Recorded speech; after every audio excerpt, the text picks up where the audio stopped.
எங்க பிள்ளைங்க இதான் சொல்லி வளர்ப்போம். ஒரு கோயில் இருக்குது, இந்த கோயிலை வந்துட்டு இப்படிப்பட்ட ஒரு மன்னர் வந்து கட்டியிருக்கிறாரு. உற்பத்தி இது வந்துட்டு இதோட முடிய போறது இல்ல, இது தொடரும். நாங்க வந்து பெரும்பள்ளி ராஜேந்திர சோழ ஆளு காடு வெட்டி குருவாரு, அவரோட பிறந்த நாளை நம்மளே கொண்டாடலன்னா அப்புறம் யார் கொண்டாடுவா?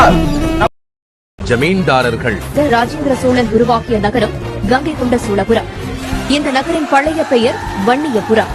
ஆசியாவையே ஆண்டு தன் விரலசவில் வைத்து ஆட்சி செய்த படையாட்சி வம்சத்தவர் கங்கையை வென்று கங்கை கொண்டான் என்று புகழப்பட்டு சோழத்தின் புதிய தலைநகரை கங்கை கொண்ட சோழபுரம் என்று உருவாக்கிய வன்னிய வேந்தர் 60,000 யானைகளை கொண்ட யானை படையையும் 1,00,000 காலாட்படை வீரர்களை கொண்ட ஒரு மாபெரும் யுத்த சேனையையும் கட்டியாண்ட இலங்கையையே தன் குடைக்கு கீழ் ஆட்சி செய்த வன்னிய மாமன்னர் பெரும்பள்ளி ராஜேந்திர சோழன் ஆவார்.